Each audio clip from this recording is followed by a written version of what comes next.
حول ولا قوة إلا بالله العلي العظيم. أعوذ بالله من الشيطان الرجيم. بسم الله الرحمن الرحيم. الحمد لأهله والصلاة على أهلها. قال رسول الله صلى الله عليه وآله: أيها الناس إنه قد أقبل إليكم شهر الله بالبركة والرحمة والمغفرة. مومنین کرام، ہمارا یہ موضوع کہ ماہ مبارک کے رمضان میں کیسے ہم برکت اور رحمت اور مغفرت الہی کے شامل حال ہوں گے، اس کے لیے ہمیں کیا کرنا ہوگا.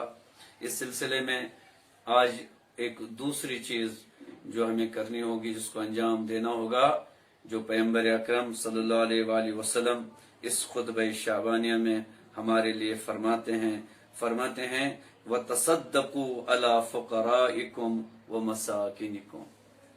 اس ماہ مبارک رمضان میں جس چیز کی ہمیں جو ہے مشق کرنی ہے، پریکٹس کرنی ہے، جس چیز کو ہمیں سیکھنا ہے ماہ مبارک رمضان میں، اور اگر ہم نے وہ کام انجام دیا تو رحمت الہی ہم پر نازل ہوگی، برکت ہم پر نازل ہوگی اور مغفرت ہم پر نازل ہوگی. چونکہ ماہ مبارک رمضان تربیت کا مہینہ ہے، اس میں ہمیں وہ اخلاقی وہ اچھے کام سیکھنے ہیں جو پورے سال ہمیں انجام دینے ہیں.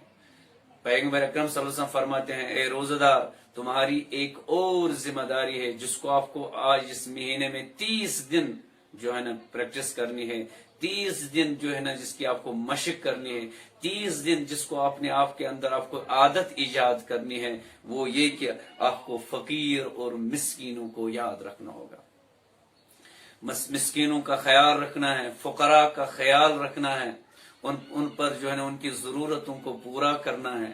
ماہ مبارک رمضان کے اندر آپ کو نہ کہ فقط ماہ مبارک رمضان کے اندر، چونکہ ماہ مبارک رمضان اس میں ہمیں تربیت دے رہے ہیں، پروردگار عالم تربیت دے رہا ہے، لہذا ماہ مبارک رمضان کے اندر ہمیں یہ سیکھنا ہے کہ ہمیں اطراف میں، ہمسائیگی میں، اپنے علاقے میں، اپنے رشتہ داروں میں، اپنے پڑوسیوں میں یہ دیکھنا ہوگا کہ جب میں کھانا کھاتا ہوں تو میرے پڑوس میں، میرے رشتہ داروں میں کوئی بھوکا نہ رہے، کوئی فقیر اور کوئی محتاج رزق کے لیے نہ تڑپیں، کسی کے بچے بھوکے نہ ہوں، کسی کے بچوں کو افطار نہ ہوں.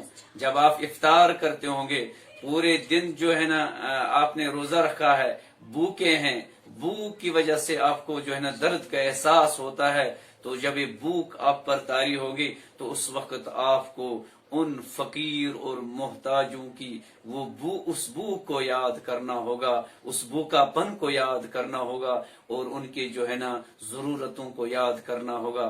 اپنے اندر جب آپ سحری کھاتے ہوں گے، جب آپ افطار کرتے ہوں گے، جب آپ کے سامنے غذا آئے گا اور آپ افطار کرنے جا رہے ہیں، وہ جو گرسنہ تھے آپ دن میں، بھوکے تھے آپ دن میں، اب اس بھوک کو آپ اس افطار کی وجہ سے ختم کرنا چاہتے ہیں، تو اس وقت آپ کو یہ یاد کرنا ہوگا، آیا کوئی بھوکا جو ہمارے ہمسائیگی میں تھا، جو ہمیں رشتہ داروں میں کوئی بھوکا تھا، آیا اس نے بھی افطار کیا؟ افطار کا مطلب کیا ہے؟ یہ ہمیں رب سکھاتا ہے. افطار یعنی گرسنے کو کھلانا، کیونکہ جیسے ہمیں روایت میں ملتا ہے افطار کروانا اس کی بہت زیادہ فضیلت ہے.